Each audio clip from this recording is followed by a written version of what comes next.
those that saw the email announcement that went out about this, I put a little blurb at the beginning. When I read about Matt Brown, I'm like, wow, this guy is so in line with, the mission of the Forum series.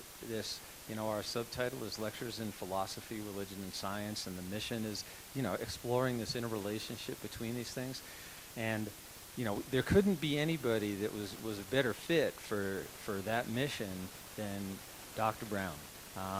And so he is an assistant professor in philosophy and historical studies and is the director of the Center for Values in Medicine, Science, and Technology at the University of Texas at Dallas.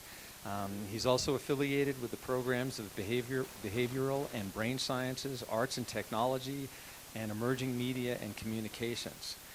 His research primarily explores the way that the sciences interact with our values, practices, and culture.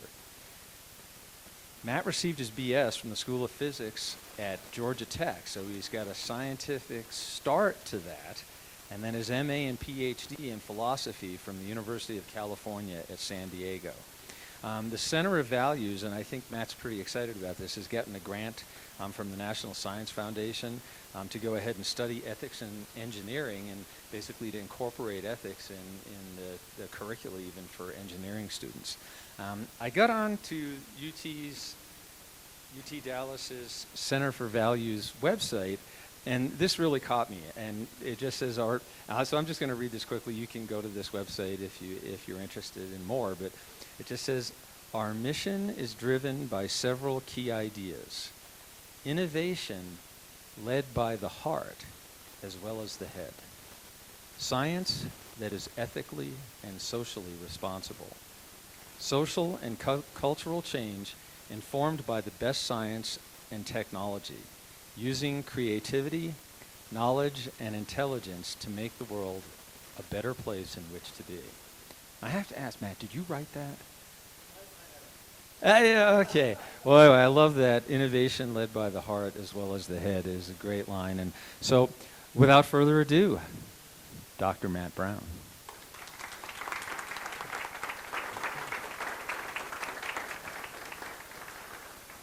Okay, can everybody hear me? Yeah? Okay, great. So I'm a philosopher of science primarily, and what that means is I study how science works. That includes how it works in particular case studies in the history of science and in contemporary science, but also what we call the logic and methodology of science in general. And my main focus, as you could probably guess already, is the interaction of science, technology, and medicine with our ethical, political, personal, and social values. I want to start by talking about some myths that we have about science. We have a kind of stereotype about scientists as cold, logical, something like this guy, you may remember. Right? It's no accident that the hyper-rational, emotionless Spock was the science officer on the show, right? Because that fits nicely with ideas and stereotypes we have about the scientist. We have similar views about the engineer, although it's not quite as strong. The engineer is focused on efficient designs, solving technical problems that are set for them.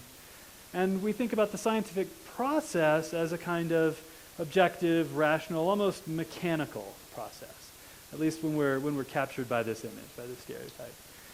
And one aspect of this myth is that the really good, really sound science is neutral or pure or somehow free from our values, right? Which is to say, our ethics, our morals, our politics, our deepest held ideals and commitments should play no role in the scientific process.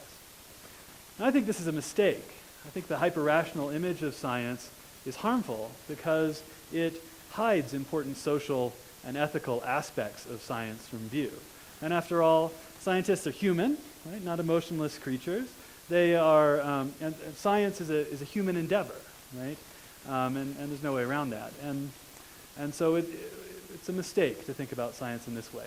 Now, there's a competing myth about science that we also sort of has some currency in our culture that accepts that values play a role, that scientists are human beings. But according to this myth, the role of values, the role of human beings in science means it's necessarily biased and subjective.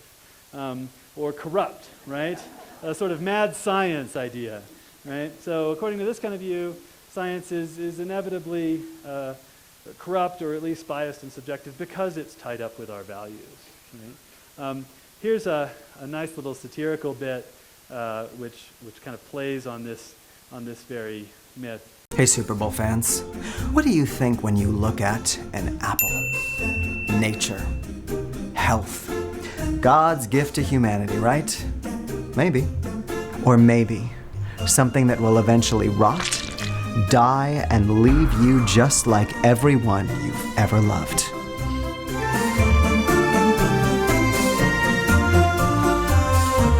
But you know what doesn't die? Everything we make here at Monsanto. At Monsanto, our fruits and vegetables, much like Spider-Man, are genetically engineered to withstand nature's Hitler-esque assault on our food. I used to buy all of my food at gay, liberal, communist farmers markets, but then I realized all of that food comes from the ground. The ground. Isn't that where we bury our dead people? No, thank you. People keep saying, oh, there are so many chemicals in my food, it's not even edible, wah. Well, you know what else isn't edible? Love. And democracy. I've been eating Monsanto products for years and have had no effects. Why is everything covered in blood? Oh my God! Health. Our goal at Monsanto is simply this. We want to simplify your life. Bees stinging you, boom. We killed them all. Watermelons regular size, bam. Now they weigh 64 pounds and never stop screaming. Why? Because we're Monsanto. And everything we do it for you. Thank you, Monsanto. Thank you, Monsanto.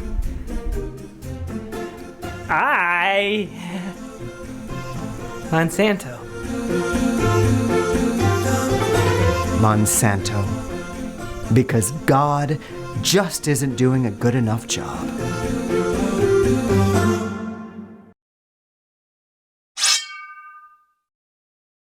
Click here to watch more videos and subscribe to our channel, or we'll make you explode.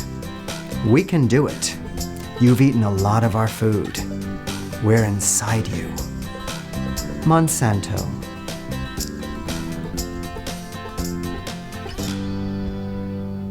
I think it captures very nicely our myth of science as a kind of corrupt, dangerous, right, enterprise, right? And it shares a certain kind of, this idea shares a kind of premise with the value-free image of science in that it regards the role of human beings and human judgment and values in science as a corrupting influence, and they just differ on whether we can hope for a science free from those influences. Now, today what I'm going to try to show is that values and science interact in complex and interesting ways, but it's not just the point that scientists are human and therefore biased. There's a more interesting point, I think, that there's a kind of deep logical fact about science that requires science and values to be in constant interaction. And furthermore, that interaction is not necessarily a source of corruption and bias, but it can actually be a desirable positive feature of science. So the interactions of science and human values can be beneficial to both and to the public at large. And the interplay between science and values, I'll argue, is a necessary feature of science. Our duties to each other and to society are built into science at its base. And just to be clear, when I talk about values, I don't just mean personal preferences. I value chocolate ice cream over vanilla, but our deeply held ethical and social ideals, things that we really care about and hope to be right about. So our serious, deeply held values. I'll talk about 3 ways that science and values interact. I'll spend the bulk of the time talking about the choices that scientists must make and how that requires an interaction with values. I'll talk about the value-laden contents and topics of scientific research, and I'll talk about the role that science plays in creating a worldview and how that interacts with our values. So first, one main reason that science involves values is that science is a series of choices. Right? Now that may seem obvious. The scientist has to decide what research to pursue, how to pursue it, what hypotheses or theories to propose and test, when to conclude testing and publish their results, how and where to disseminate results, even sometimes how to translate those results into technologies. This idea, though, that science is a series of choices is in a way in tension with our stereotypical image of science as value-free, rational, calculating, objective. Because on that image, really what scientists are supposed to be doing is following the rules of logic and scientific method to produce knowledge. And if they're supposed to be following a kind of mechanical set of rules or method, there's not much room for choice. But I think one definitive lesson of history and philosophy of science over, I don't know, the last century or so is that there is no recipe for doing good science. There is no scientific method in the sense of a kind of mechanical process for churning out scientific knowledge. Science is a creative endeavor, okay? And it's one that works via a kind of hodgepodge of tools, techniques, and rules of thumb that requires a lot of ingenuity and requires a good bit of luck as well. Now, this guy, Einstein, was insightful in describing how science works. I think he was particularly insightful in describing scientific theories as free inventions of the human spirit. He described scientists in one writing as unscrupulous opportunists, right? At least when you look at them from the perspective that they ought to be following a rational set of rules, they would look like unscrupulous opportunists. Now what's more, because of the role that science has in our society, the choices that scientists make often have significant consequences for other people, for the environment, for society at large.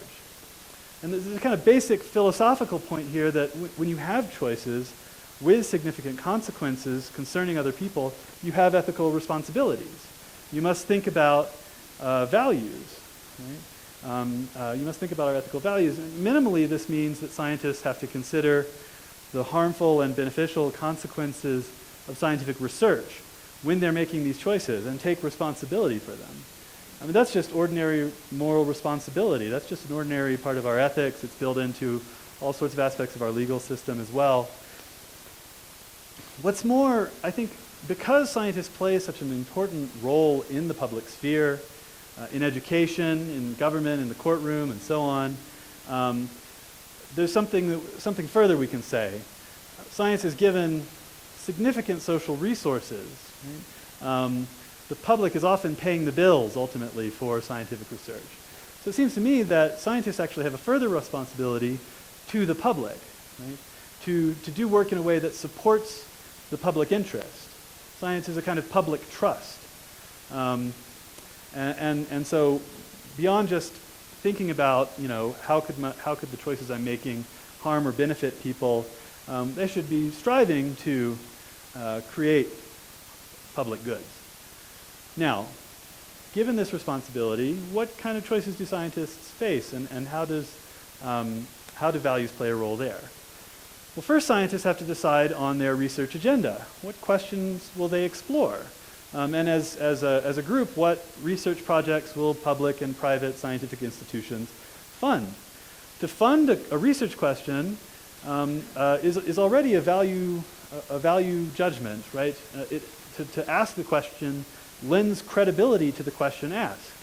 Scientists consider the question to be open and interesting and worthy of devoting resources, not just money, but the limited time that scientists have, over other projects that don't get funded, that don't get studied. Right?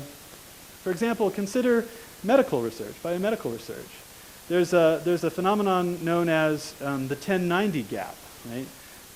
Where, according to these statistics, 10% or so of medical research funding is spent on, only 10% of medical research funding is spent on 90% of the global burden of disease. So the disease that affects 90% of people, harm and kill 90% of people, get about 10% of the funding. This 10% of the funding goes primarily to disease, or well, that 90% is made up primarily of what we might call diseases of poverty, right? In this area, malaria is a huge killer, right? Huge spread. We know well how to handle it in sort of developed first world nations, but there's little funding for improving the prevention and treatment options to make them work in poorer regions, regions like sub-Saharan Africa. There's AIDS, HIV research. Again, we have very good treatments for AIDS, HIV that work when you have a well-funded healthcare system in a country like the United States.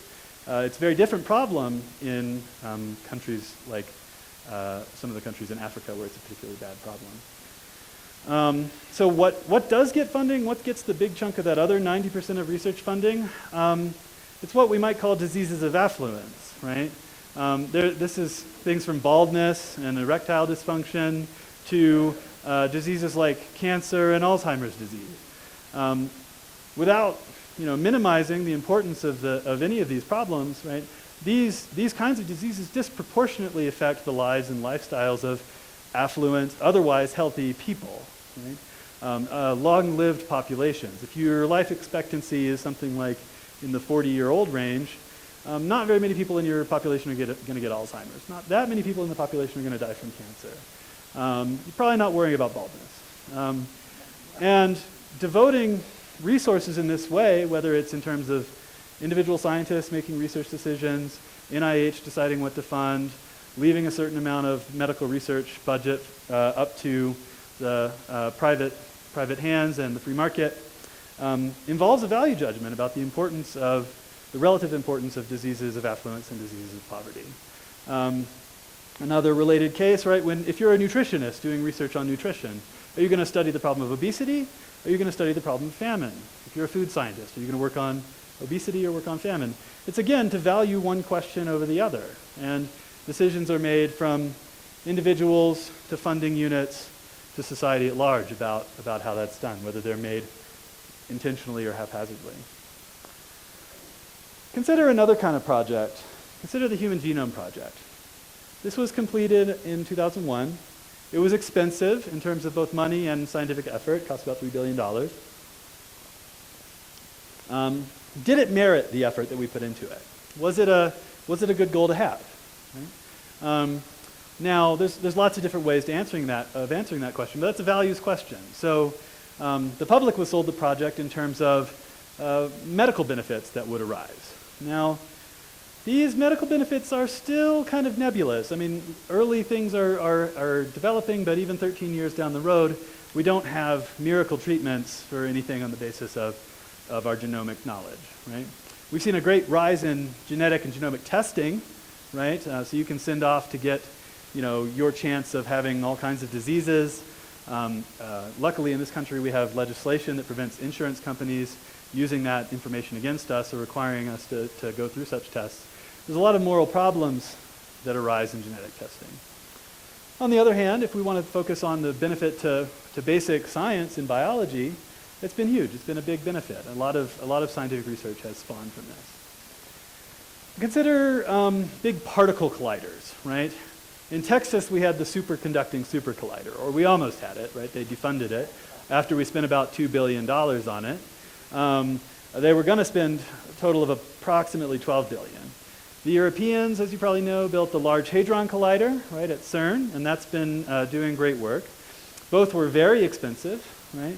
And the only real justification available is progress in basic particle physics. Our basic particle physics is so sophisticated that in order to really measure significant differences between candidate theories, you have to have these very expensive, high-energy colliders, right, to create conditions where you can make the relevant measurements. Consider the new BRAIN initiative, right? It's the brain mapping initiative that's been stumped for by the Obama administration recently, and there's a European counterpart to it. It's projected to cost about as much as the Human Genome Project, right? And they're going to map the human brain, right? The connections in the human brain. Now, these sort of large, big-ticket projects put a lot of emphasis and a lot of resources on one specific research question. And we have to ask, does the research question does that research question merit that amount of attention? Now, these large-scale scientific projects may or may not take funds that would go to other research projects, right? Sometimes the excitement of these big projects draws research funding that wouldn't have come to science otherwise. One more kind of case of choosing a research question. Consider research on the relationship between race or sex and intelligence, or really IQ. Here's a classic of the genre, right? Herdstein and Murray's bell curve. Now, without getting into the controversy that surrounded this book and related research, this kind of research, choosing to do this kind of research, legitimates the thought that there might be differences in intelligence between different races or between the sexes, right? And to what purpose, right? What is the goal of such research? And what are the likely effects of such research? Those are the kinds of questions we have to ask when we ask, should we pursue this research? Right? If we find differences or if we don't find differences, who's going to be harmed? Who's going to benefit? Right? And that should go into the question. Values also have to guide our choices about how to gather data. Right? Now, this is probably the most obvious point, that we need to be ethical in collecting data, especially when we're focusing on human subjects, thanks to the horrible abuses of science that we saw in the 20th century. There's the case of Nazi medical experiments and their horrors that I don't even need to get into. There's the case of the Tuskegee syphilis experiment, right, which studied what happened when syphilis went untreated in a population of rural African American men who thought they were receiving free government health care. In the course of the study, they actually found a treatment for syphilis, a cure for syphilis, penicillin, I think it was. Simple, but they didn't have it at the beginning, and they didn't give it to them. Right? It went on into the 70s with these men being untreated, right? And not knowing that they weren't being treated. And because of such cases, we're well aware that ethical values have to guide our treatment of human subjects, and presumably also animal subjects, although the values in question may be a little bit different. Here's a more subtle case. Who's heard of the case of Henrietta Lacks in Rebecca Skloot's book? Some people have, good. So Henrietta Lacks was a poor African-American woman with cancer in the 50s, in the early 50s, whose cells were taken, whose cancer cells were taken from her surgically, not long before she died, and she didn't know. They were taken without her knowledge, and they were cultured in a lab, and they happened to become the first immortal human cell line. That is, you can culture them in a dish, and they don't die out after a few generations of cell division. This has been definitely an indispensable tool in modern medical research. Right? And Rebecca Skloot in this book tells a very nice version of the story, very interesting, very complicated. Prior to this book, Henrietta Lacks was pretty much unknown, right? We knew the cells as HeLa cells from the first two letters of her first and last name. Her children at the time the book was written couldn't afford health care, right? Despite her contribution to modern medicine, they couldn't afford health care. And they had really no idea what the situation was. Another issue has to do with the inclusion of research subjects. Who's included in our medical trials?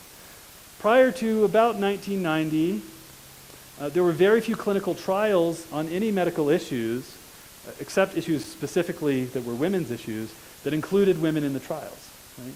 All the research subjects in all the other medical trials, more or less, were men, right? Were male. Now, in the late 80s and early 90s, NIH policy and then federal law eventually started to move this in the right direction.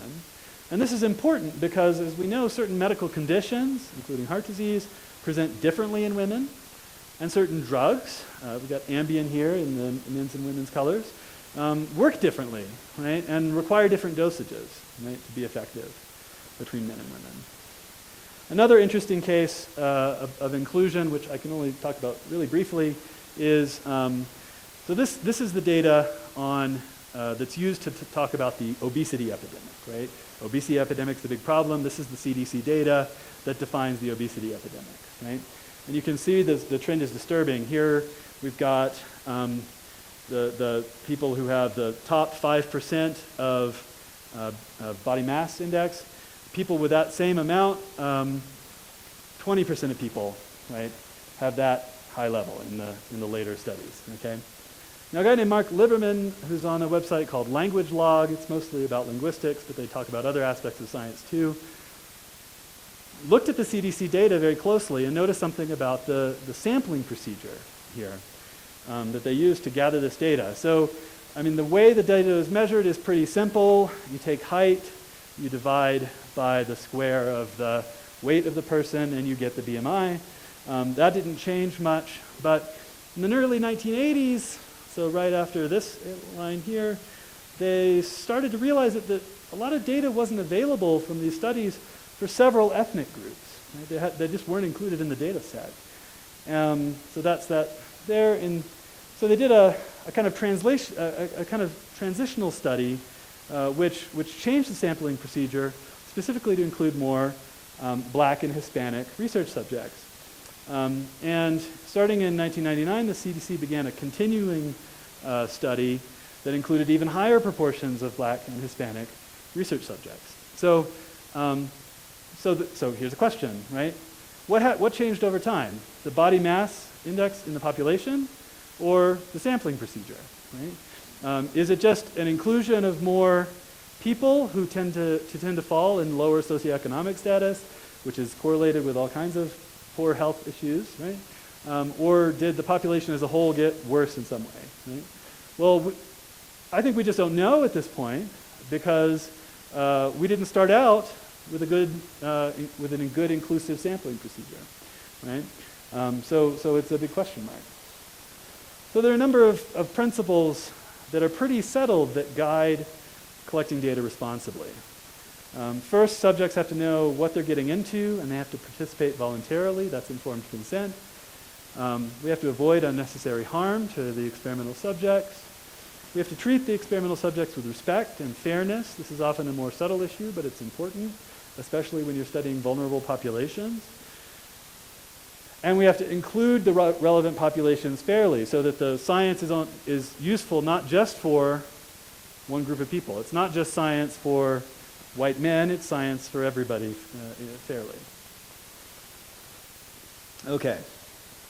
The scientists choose not only what questions to research and how to research them, they choose what sorts of answers to propose. Whether that's a theory or explanation of some phenomenon, right? Whether in biomedical research it's treatment for some disease, or whether for an engineer it's a solution to a particular technological problem. They have to choose which answers to start out with and to look at first. Right? And it's impossible, or at least impractical, to pursue all possible solutions to a given problem. So we have to be picky, we have to be selective at the get-go. And pursuing a particular scientific answer, right, also comes with a value component. It's a decision to devote resources to a particular kind of solution over others, right? And again, by implication, it lends a certain credibility to a particular answer. If you hear, scientists are exploring the possibility that such and such, right? Even if the data is not in the minds of most people, that gives a certain kind of credibility to the idea that such and such, right? So we have to ask, should we be given that kind of credibility to that answer? And we have to ask, what's left out, right? What's left out? If we focus on this kind of answer, not this other kind of answer, what are we leaving out? Right? And are we leaving things out systematically? Let's talk about biomedical research again, right? We might focus on continuing treatments, something you have to continue taking for a chronic disease. We might focus on producing cures and vaccines, right? Now, what do you think is more profitable, right? So you might know that vaccine research is way down, right? Research on continuing treatments for chronic disease is way up. Right? If you look between like 1970 and today, you'll see those numbers bear that out. Let's think about, are we going to pursue patentable solutions to our biomedical problems, or are we going to pursue solutions that involve diet, exercise, or natural remedies? Diets, exercise plans, and natural remedies are not patentable, right? Drugs are, medical devices are, right? So we make, as a choice, by the way we structure our health research and put it in private hands, the decision to follow up certain kinds of possibilities and not others. Research on sex differences in brains and mental abilities is hot again, right? Thanks to the new brain scanning technology. Now, we have choices, a lot of choices in that research about how to interpret it and how to do it. One set of choices concerns what kind of models of the system in question we're going to propose. What kind of models are the connection between sex, brain, and behavior, right? We could propose relatively simple and direct models that emphasize simple causal connections between these things and essential differences between the sexes, or we could emphasize complex models that emphasize a variety of both biological and environmental factors with complex causal connections. Right? And whether we start focusing on one or the other is not a value-neutral decision. Right? This is one case in which whether or not to follow a kind of Occam's razor approach has ethical consequences that some people may think are not worth the other gains that you get. Okay, so we've picked a research question, we've gathered data, we've proposed a hypothesis to explain it. When should we accept that hypothesis? Right? That's the next question that scientists face. We want to know whether the data we have confirm or refute our hypothesis, or neither. There's not enough data, so we have to go back and gather more. But this is actually more complicated than we tend to assume it is. Right? It's not like hypotheses don't take the form, all swans are white, and then we go look and see if all the swans are white or if there are any, black or green or purple swans, and then we call it a day, right? There's a gap. There's a kind of logical gap between scientific hypotheses and the data that supports them that we have to figure out how to leap. And what bridges that gap, in part, are various background assumptions that we make. One very simple background assumption that we make in connecting data to hypothesis is about how our instruments function and that they function. Right? Who remembers the news that was a little while back about particles that were supposedly going faster than the speed of light? Did you hear about this? Right? Neutrinos were going faster than the speed of light, and they announced it, but they were not sure it was right, and they went and redid the experiment, and they checked the analysis procedures, and eventually what they figured out was there was basically a cord loose in one of the instruments, right? So in that and that was causing some noise. So the assumption that the instruments were functioning properly was false in that case. We have to make assumptions about what are the relevant factors to testing our hypothesis, how to bridge the language of our observations, which might, if we're doing research on diet, say, and exercise, we might say, your observations are about what people eat, right? Their food diaries or their reports, their exercise levels, maybe some things we can measure with a stress test and so on. The hypotheses are going to have concepts like calorie, metabolism, nutrients like protein and carbohydrate, things that we have to know how to make the connection to. Right? And it's very often not very simple. Here's a case like that. So we might ask, what kind of trend does this data support? So suppose that this is a toxicology data. We've done some animal trials. We've given them a chemical. We want to know how toxic it is. For practical reasons, we can't really give a dose, but we can't really measure the effect of a dose below a certain amount because the animals are small relative to humans. We're trying to extrapolate to humans. We're trying to extrapolate to low doses, right? So one assumption is that there's a kind of linear relationship, right? Between them, so that the effect decreases as the dose goes down.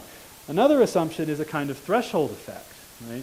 Such that below a certain level, there is no impact, right? And because of these restrictions on how low you can go with the doses and have effective tests, there's a constant debate in toxicology circles about which model is appropriate in which situation, and it's not always easy to tell. There's often assumptions about the causal structure of what's going on there that decide how we interpret the data, and there's no definitive way to do it. And depending on what you're worried about, you might think that you should play it safe in one direction or the other when you're not sure.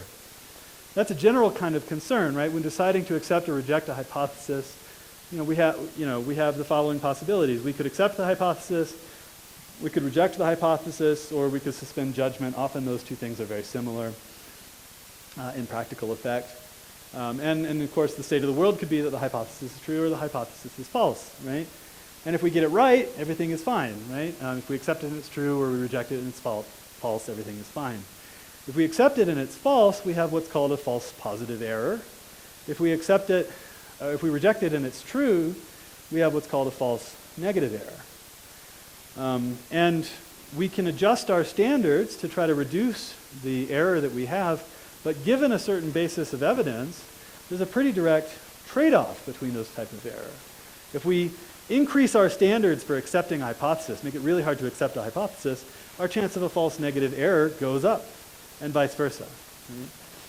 I'm not going to turn this into a statistics lesson. I could sort of explain all that in terms of p-values and type 1, type 2 error and all that.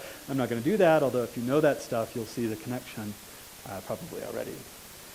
To go back to a kind of toxicology example, if we're testing a new herbicide for safety or toxicity, whatever we conclude, right, we face risks of being wrong, right? If we say that it's safe, but it's not, people will get sick, or they'll die, or there'll be environmental degradation. If we say that it's toxic, but it isn't, it'll be regulated or banned, people might lose their jobs, investments might be lost, crop yields might be lower, food prices go up, people go hungry, right? Complicated consequences on either side. This relative standards for saying it's safe or saying it's toxic are therefore going to have to balance those values in a way that we think is appropriate. Similar, if we go back to the race and intelligence example, right? Some studies have shown supposed results like these that show a difference. Now, should we accept that these are real differences, right? Should we accept what the authors contend that they're based in race rather than some other factors? Well, part of that is going to be a question of the standards of evidence, right? How much evidence are we going to require? And that's going to be dependent in part on what are the consequences of either asserting an essential difference between the intelligence of the races when there is no such difference. Right? If you think that's really problematic, you're going to want really high standards for accepting these kind of results. Or vice versa. What are the consequences of denying the existence of a difference when there is a real difference? Right? Again, how you value those questions, I mean, it's politically and ethically very freighted, but it's not something you can ignore when you do this kind of research. Okay, so those are the kinds of choices that scientists have to make in the course of scientific inquiry, and the ways in which values are necessary to making those decisions well. We also have in a way more direct sense that values play a role in scientific research, and in the sense that some of our scientific research is on topics or contains contents that are themselves value-laden, right? Theories and subject matters that concern our values, that are about things that are directly tied into them. Consider a very simple claim, right? This is not a scientific claim. This is a very basic kind of factual claim. Sandy is courageous, right? Now, one thing that this claim implies is a certain description of Sandy's behavior, right? There's a sort of prototypical behaviors and activities and responses that go along with courage that we're going to infer from this statement. But it also comes along with an evaluation, a positive evaluation of Sandy's conduct and character, right? And so it has a kind of value component too. And in the concept of courage, this sort of descriptive and evaluative element are intertwined. They're not sort of, you can't pick them apart and put them in separate boxes. These are what philosophers have called thick ethical concepts, right? Or what we might just call value-laden concepts. And in the biological, social, psychological sciences, there's a lot of these, right? Here's just a few of them. All of these play a role in various kinds of scientific research. And in order to have that research be sound, careful value judgments are necessary, because these concepts come along with assumptions, sometimes disputed assumptions about what what goes along with these concepts in terms of values, and making a judgment, producing results, reporting results about these concepts is going to have consequences for society. Right? Take research on divorce. Right? There's a lot of social science and psychology research on divorce. Any research on divorce is going to interact with issues about the value of divorce. Right? So we have to ask questions. Is divorce a bad thing? Right? Much of the research has assumed implicitly that it is a bad thing. It is focused on detailing the psychological harms to not only the people in the relationship, but children and the family members of divorce. A lot of the research has focused on causes of divorce, with at least an implicit eye to preventing divorce, because it's a bad thing. When we do this kind of research, we also have to ask, can divorce be a good thing? Right? Can it be a liberation from an unhappy or abusive relationship? There are a lot of women who report that divorce is a kind of freeing or liberating experience from such a condition, and research on divorce in the social sciences has kind of started to take that side of the coin into account, right? And it's in part because of careful thinking through the values issues. Think about research on health, right? Is there any way to talk about health without thinking about values? Right? Probably not. When we talk about the goals of medical research being promoting health, does that mean longevity, longer lives? Does it mean quality of life? Does it mean money for the pharmaceutical companies? What does it mean, right? We need careful reflection on what the value of health is and means in order to know what medical research should be aimed at. Even reproductive biology, right? This may seem a topic somewhat removed from values. You've got the technical issues of cells interacting and fertilizing. But it turns out this kind of research inevitably interacts with our stereotypes and values concerning gender roles. I mean, we associate the sperm as male and the egg as female, and impart gender roles to them.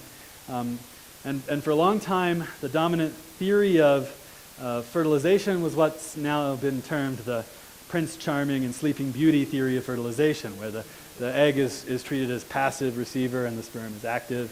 And it was getting past this stereotype that actually opened a lot of interesting research in fertilization and the active role that the egg plays in fertilization. Is pretty interesting stuff. But he had to push through this sort of stereotype stuff. Let's consider the controversies over transgenic crops, aka GMOs. We had the satirical video before on Monsanto. I got an interesting question on the radio on Kahan about this last week.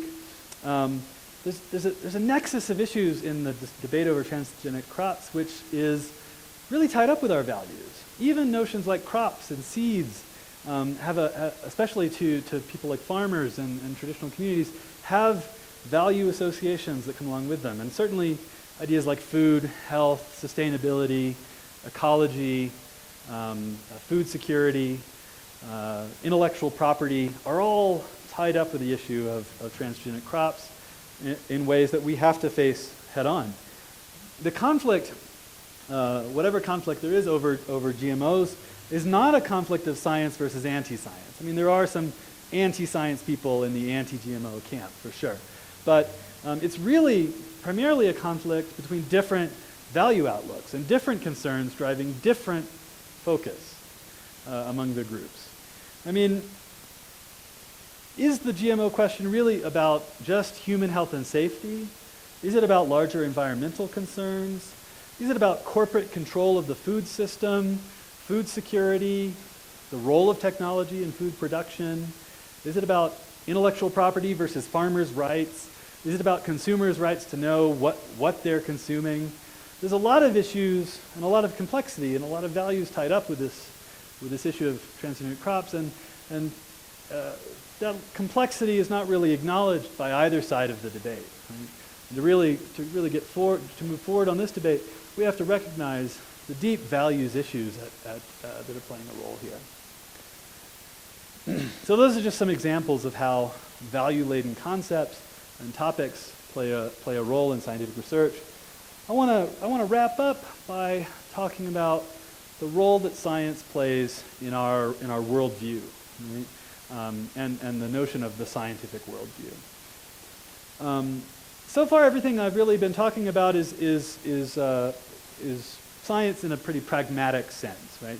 Science in particular research projects, science focused on particular issues, the relationship between science and application in society. But science goes beyond just that kind of problem solving and those particular research questions in particular contexts to really impacting our whole view of the world. Right? Science has changed our understanding of the universe, right?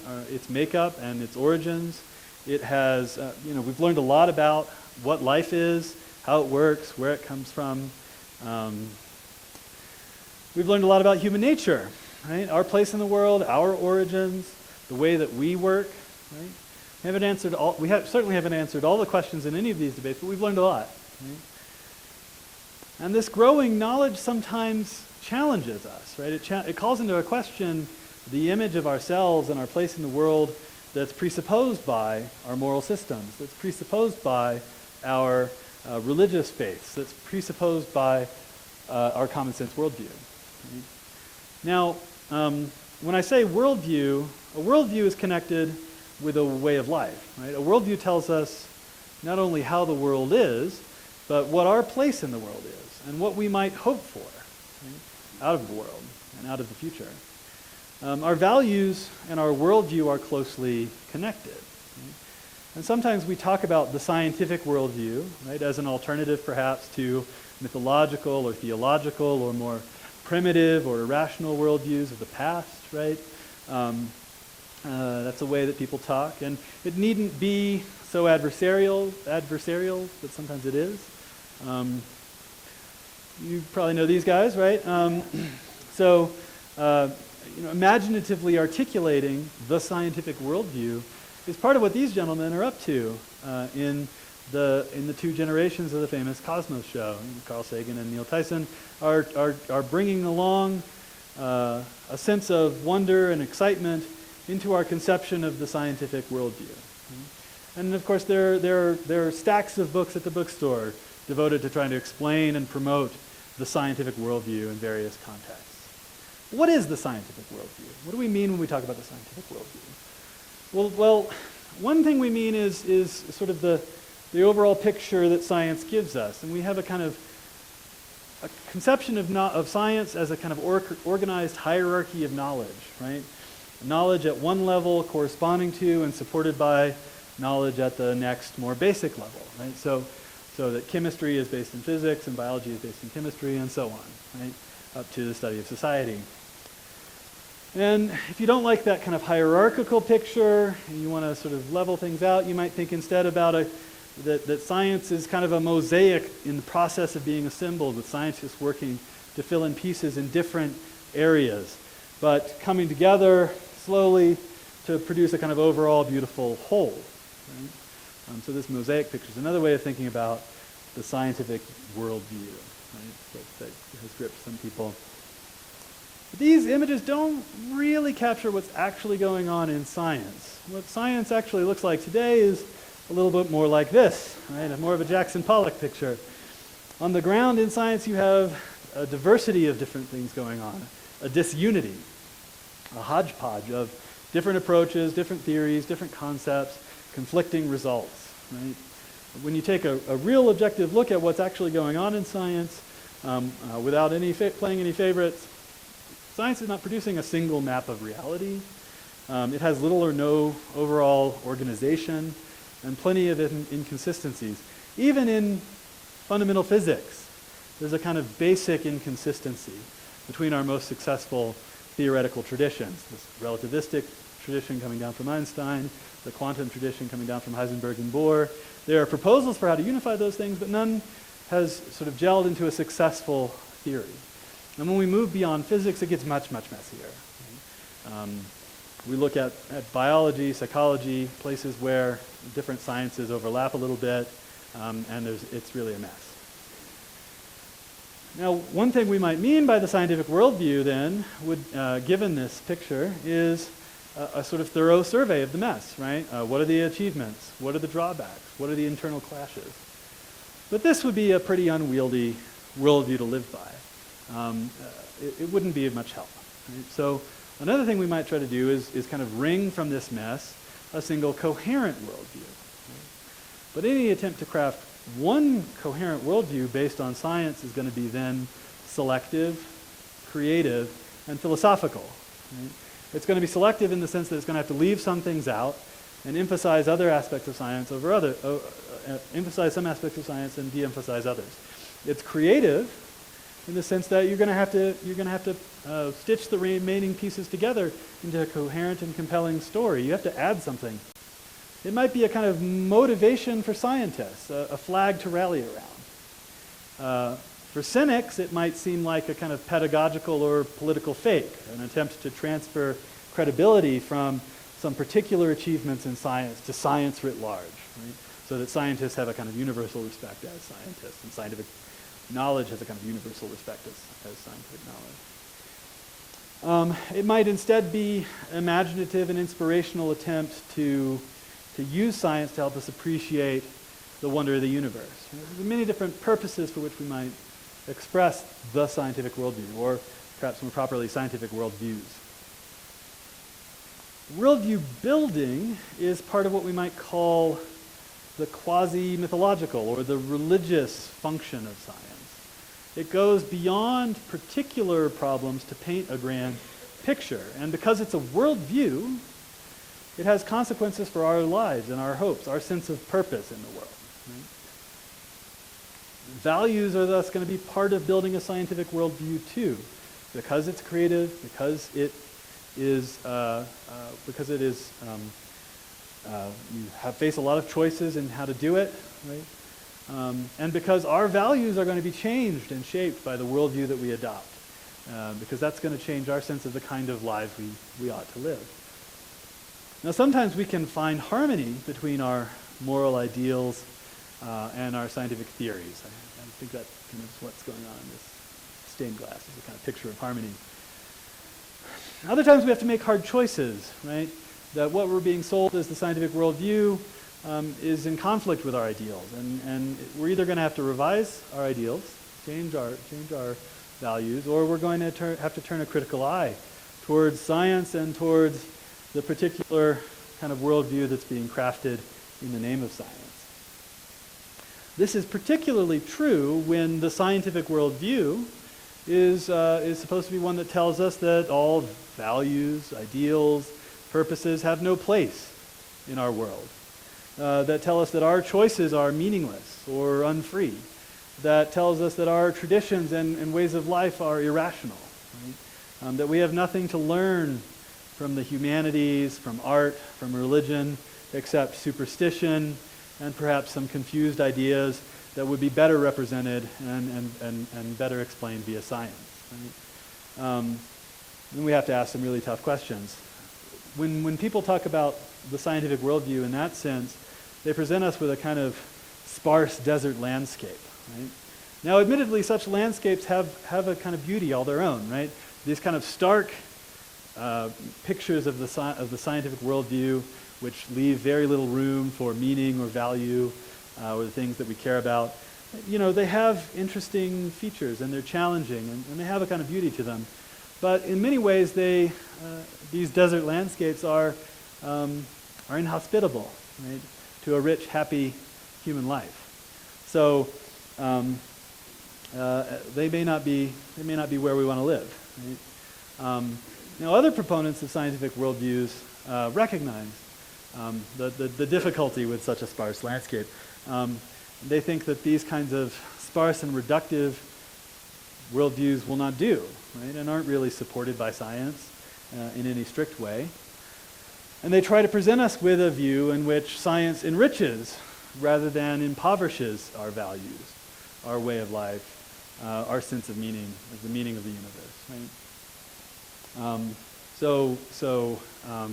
And if we don't have a taste for desert landscapes, then we might want to go in that direction.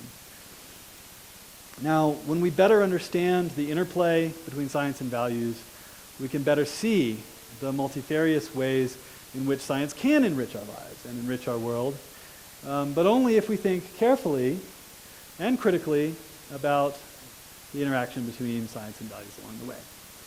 And that's the point I want to make. Thank you. Yes, I appreciate your comment relating to values and how they affect a variety of scientific endeavors.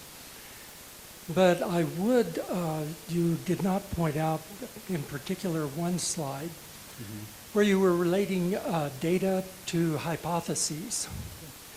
And one of the true strengths of science is the scientific method in which there we go, that in going from data and collecting data to prove or disprove a particular hypothesis, the scientific method is a process that has proven very, very effective in that you may have done the research, collected the data to support a particular hypothesis, but that has to be reproducible. That other scientists in other laboratories with other equipment have to be able to reproduce the results that you obtained in order for that conclusion that this is a reasonable hypothesis exists. And the other aspect is that when you publish your results, there's an extensive peer review system where multiple scientists, experts in the same field, carefully review the work that you've done and determine whether there are some additional aspects that you've had, some bias that you've put into your research, some things that you've overlooked before the connection between or before the acceptance of the hypothesis is received.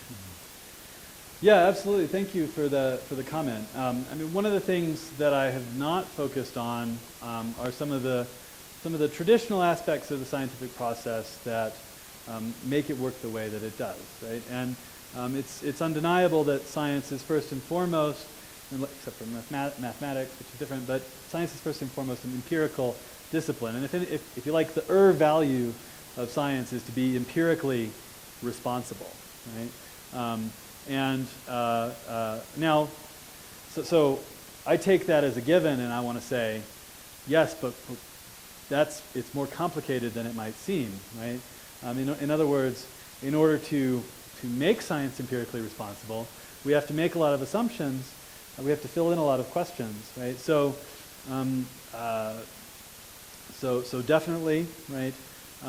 The need to be responsible to the data, to observation, to experience, doesn't go away. Right?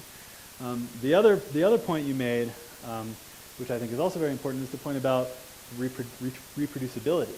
Right? So it should not be just in your lab, right? You're able to find supporting data for your hypothesis, but they should be able to do it over in that lab over there, and that lab over in France. That too turns out to be a lot more complicated than it might seem at first, right? So reproducibility is notoriously difficult to achieve in practice in the sciences.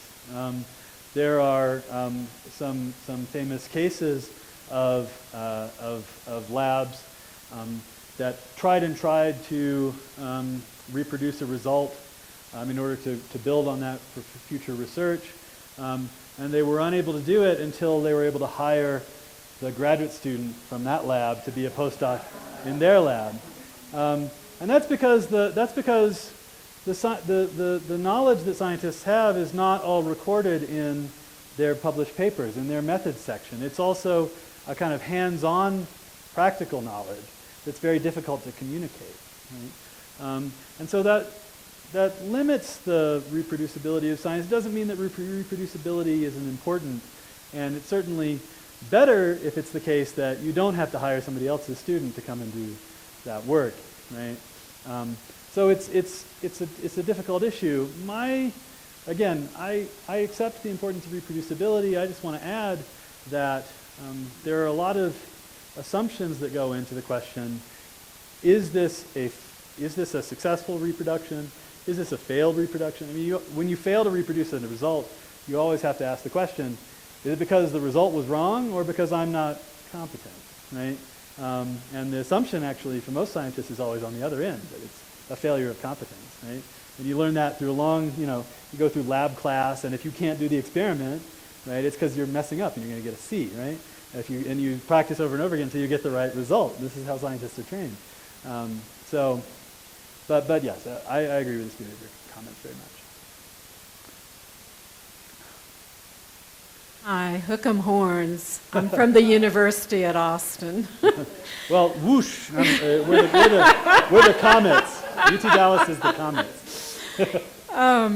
My question was more about, I was thinking about the IQ book you talked about, which I haven't read, and I was thinking about the MMPI years ago when it was kind of questioned because it was tested on Minnesota farmers, and maybe a Caribbean person in Florida would test differently on the MMPI. And I'm remembering a doctor in Appalachia that always said you have to do home visits because sometimes what's normal to you may, or abnormal to you, might be normal to the community that you go to visit.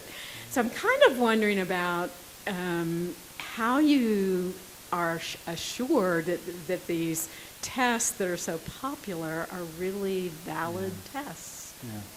This is another element of gathering data, which I didn't hit on too much, but you also, when you're deciding how to gather data, you actually have to decide how you're going to move from a concept like intelligence, say, to a measurement, something you can measure. And so usually it's the IQ test. There are different ones now, and there's a lot of debate revolving around, does this thing, the IQ test, measure the thing we care about, intelligence, right? And that depends on the quality of the test, right? And also on whether there's such a thing called intelligence to be measured. And I think intelligence is one of these value-laden concepts, right? It depends a lot on what we care about and a lot of implicit assumptions. A great example, even going more narrowly into the question of mathematical ability, right? How do you study someone's mathematical ability? Do you give them a written math test? Or do you follow them around the grocery store and see how quickly and accurately they make best buy decisions between two products, right? Turns out that a lot of people who score very poorly on the written math test, if they're the primary shopper for their family, or if they live alone and they shop at a grocery store, they tend to have a very high accuracy in those kind of best buy calculations, right? And there's a million examples of that kind, right? So what do you have to understand what you want to measure, right? That involves values often, and you have to design a measure that accurately captures that, which is very difficult.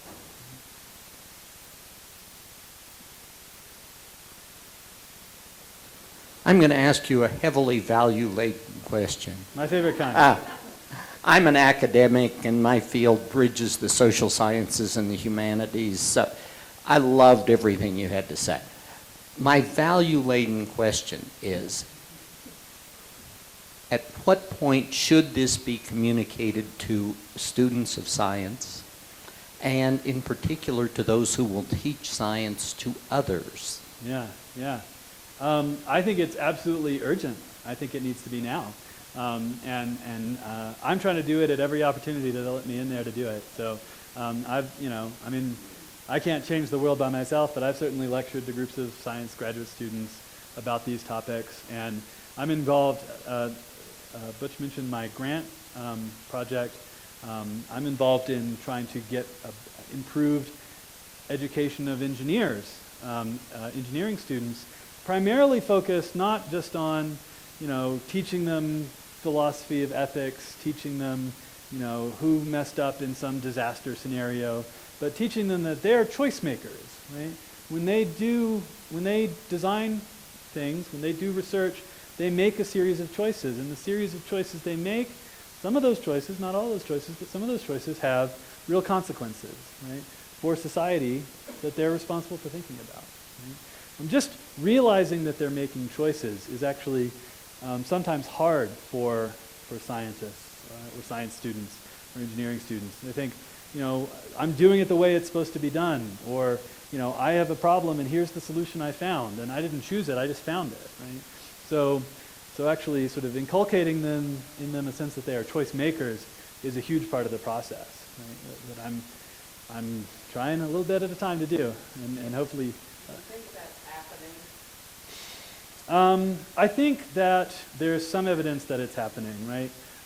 And at a variety of levels. One thing that I think is actually great news is the way that the funding structure in the National Science Foundation has changed over time, from emphasizing purely the intellectual merit of the research, how it contributes to the scientific discipline, to in an effort, it's really been decades now that they've also supposed to defend their project in terms of the broader impacts on society. But there's evidence that that is taken more and more seriously over time by the reviewers. And the reviewers of it's not, it's not the case that you have policymakers or the public reviewing these grant proposals. It's scientists reviewing the grant proposals. But I think you see over time that they're taking more seriously this social impacts, broader impacts criterion. So I think it's slow. I think we're far from where we should be, but I think there's progress. I've got 2 over here. Then Jamie's going to give out the mic over that side. I probably have a more basic question than we've talked about tonight. You mentioned that choices must be made. Mm-hmm. It appears that there's an assumption then that we know what some of those choices should be. Mm-hmm. You mentioned a better world. Mm-hmm. You began to talk about should, ought, better. Mm-hmm. You are now dealing with metaphysics.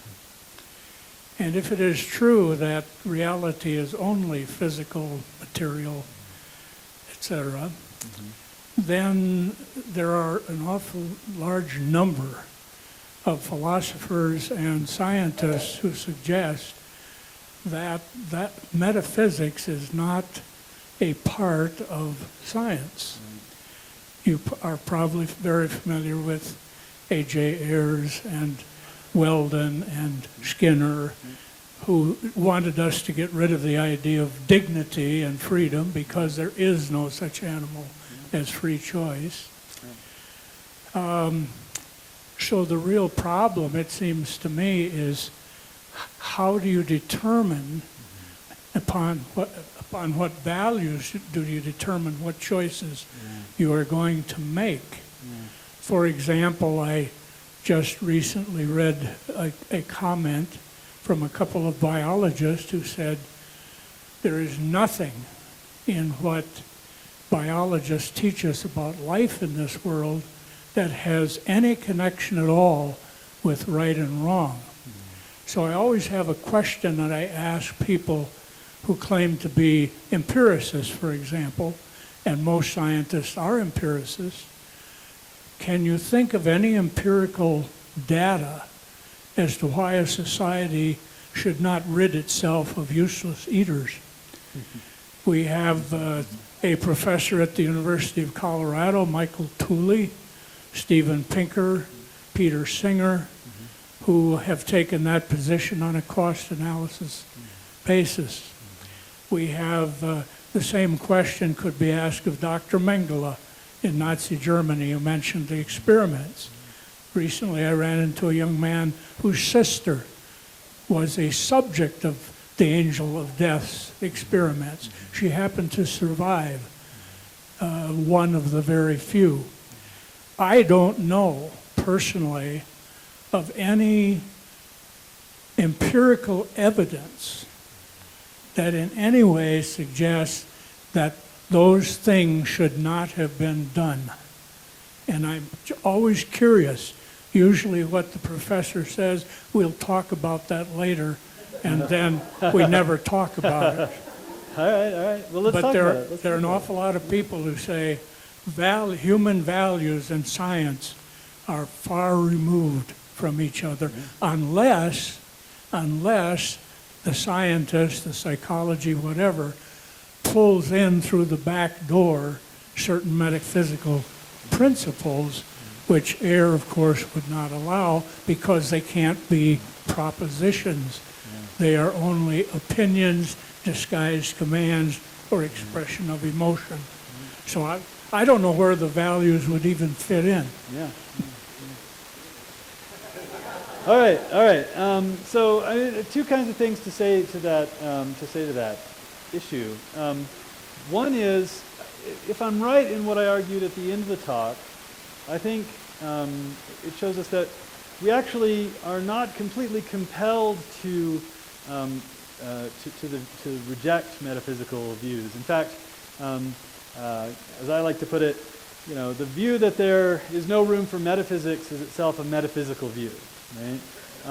It's not something that science compels us to believe, right? Because science compels us to believe lots of things in lots of different areas, but it doesn't tell us this grand picture without a little bit of help from philosophy. Right? So that's one thing, right? So we need to ask, well, do we really need to accept these very stark metaphysical pictures of the world that people like Skinner and Ayer want to sell us? The other question about where do the values then come from, right? They can't come just from inside of science, right? While science deals with value-laden questions, I don't think that science delivers values to us. Some people think that. So Sam Harris believes that science actually delivers the answers to moral quandaries from us. He's got a book called The Moral Landscape, how science can determine our values. Right? It was up on one of my slides. So I don't accept that view, but I do think there is certain evidence that's relevant to values questions, and I wouldn't even discount the relevance of emotional responses as evidence, right, when it comes to questions of values. But I think ultimately our decisions about values are going to come from our deep commitments, discussion and debate with one another, and our decisions about the kind of world we want to live in. Right? In some, it depends a lot on the kind of science we're talking about, where the values are going to come from. In a lot of policy-relevant science, there's got to be some kind of interaction with stakeholders of the public, some respect for their values. But I think the main point is, yeah, sure, values are hard to come by, and it's hard to figure out what the right values are, but we can't, unfortunately, dispense with that. Right? Well, I would argue, fortunately, we can't dispense with that. But so that would be my answer there.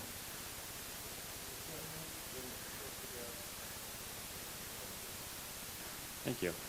As the last question so eloquently put, I think mine's a kind of a follow-on to that. What does the ideal scientific worldview leave room for in terms of religion? Yeah. So that's a good question, and I don't know the answer to that. Right? Here's what I think, though. I think that for a broad range of religious commitments, there's nothing about accepting science that tells us we have to reject that religious commitment. Right? I think there are probably some commitments we do have to reject. I think it's very difficult to accept the idea that the world is roughly 6,000 years old, right? And to take all sorts of elements of science seriously. I don't think, as many scientists will argue, that there's a logical inconsistency between thinking the world is 6,000 years old and getting on an airplane or taking medicine. Right? But I do think that you reject too much of science that's too well-founded when you say something like the world is 6,000 years old. But if you hold to certain ideas of spirituality, or a hope that the world will evolve in a positive direction, or a variety of different basic elements of religious worldviews across the spectrum of religious worldviews, I don't think that you're compelled by anything in science to believe otherwise. So I think ultimately, if anything is going to to compel you to accept or reject certain elements of religious beliefs. Those are going to be primarily philosophical arguments rather than evidence from science. And I have a personal view, but I think it's not the issue here. And I think it's going to be, certain kinds of values, right?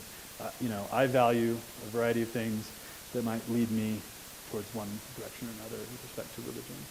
So I think it's very unclear what, if anything, science has to teach us about the vast majority of religion.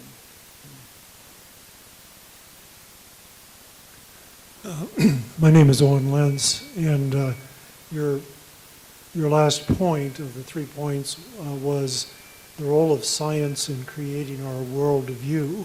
Mm-hmm.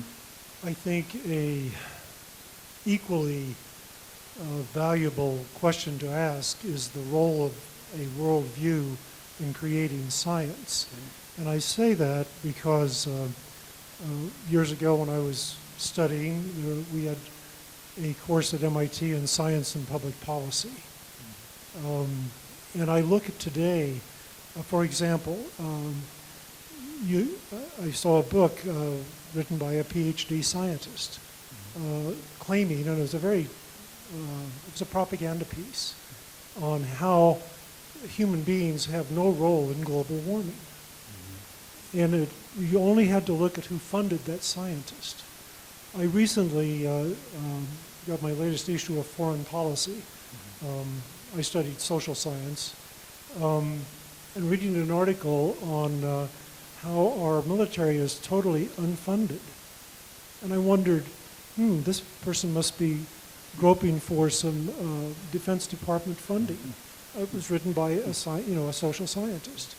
So it's very hard. I mean, I've had enough background and have lived long enough that I can look at some of this critically. But how do you teach undergraduates, young people, to evaluate critically a article, a book written by a PhD scientist when you only have to look at, what worldview created that science, quote unquote. And I think that's something that your Center for Values should just reverse that third one. I mean, the way you've got it is great, but the next thing is what worldview, what funding created that science? Yeah, that's an absolutely important question. The role of conflict of interest is in the background of a lot of the cases I talked about. I think one of the unfortunate consequences of our sort of myth that science is neutral, science is value-free, science is rational, is that when the way that values play a role is subterranean, right? It's not visible. It's often not conscious to the scientists themselves why they're applying certain standards here and other standards there. And that leaves open the gates for all kinds of purposeful and unconscious conflicts and unsavory value outlooks to play a role, right? So I think this is a huge problem in medical research, and I've sort of hinted at that, and the way that medical regulation is structured in the United States is that, especially with respect to pharmaceuticals, is that the research done to prove that a drug works and is safe is done by scientists funded by the company that is producing the drug and is going to profit from the drug. And those scientists might be trying to be as honest as they can be, although often they are not, and there's evidence that they are not. There's a great article by a philosopher named Justin Biddle, who's at the School of Public Policy at Georgia Tech, on the Vioxx case, right?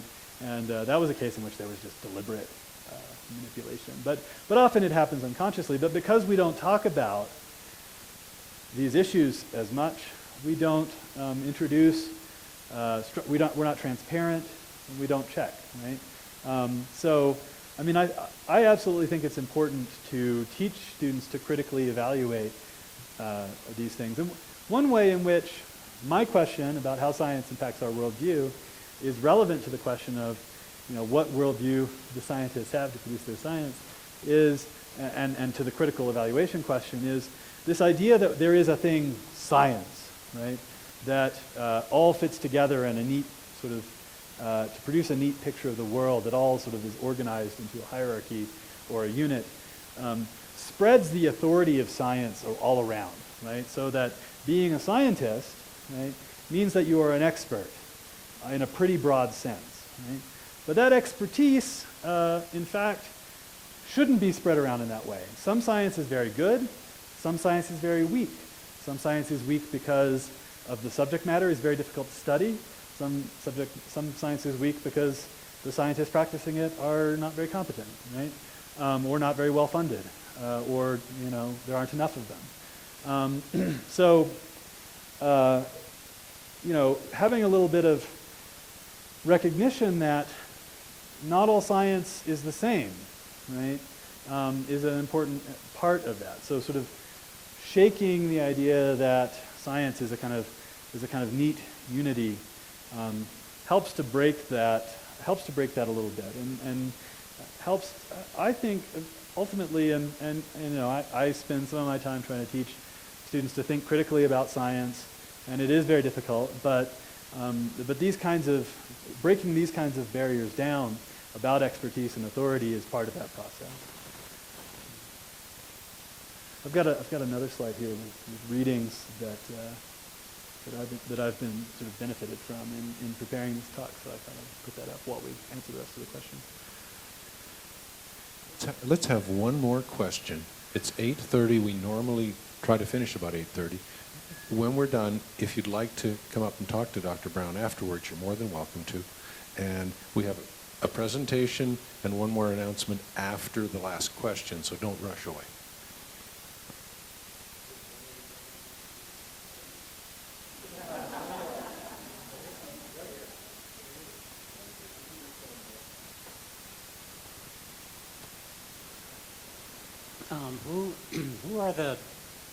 Who are the constituents of science? The slime molds, the mushrooms, opinion pines. They don't get a chance to vote. How do we work this into? Yeah. That's a great question. It's particularly pressing when we talk about animal research ethics, right? What do we owe to, the bacteria or mice or primates that play such an important role in as research subjects, right? But it also is important in terms of the environmental impacts of science and technology. It's a difficult question. I think it partially has to depend on a decision by us as a society to care about those issues, right? To care about sustainability and the environment and the welfare of animals. There are proposals, right? So this guy here, Philip Kitcher, in his book Science in a Democratic Society, talks about how, the ideal thing would be if everybody, all human beings, could, get together in a perfect democratic deliberation. He's not imagining this is possible, but he tries to imagine what would happen if it happened. And then he asks, well, what about animals? What about the environment? And he says, well, imagine you could give a mouse or a monkey a pill that would allow it to participate for a few weeks in a democratic deliberation and give it all the cognitive powers. Then what would it say? And that should be part of the discussion too. That's a little sci-fi, right, for me maybe, but it's interesting thought experiment, right? What would mice say if we asked them about the way they're treated in research? How would the environment advocate for itself? And if we can imagine that, why not take it seriously, right? For me, animal ethics, environmental ethics are very difficult issues, and there's a lot of debate about how that should be resolved. And it's not my own sort of personal focus, although I like you would really like to have good answers to these questions. And I think they're important questions that need to be considered in this whole debate, in this whole discussion. Absolutely. Thank you. Thank you so much for being here and this fascinating conversation. Thank you for having me, and to William and Butch and everybody else who's helped out with mine. It's been wonderful. Please stay put for a moment. We have a couple of announcements.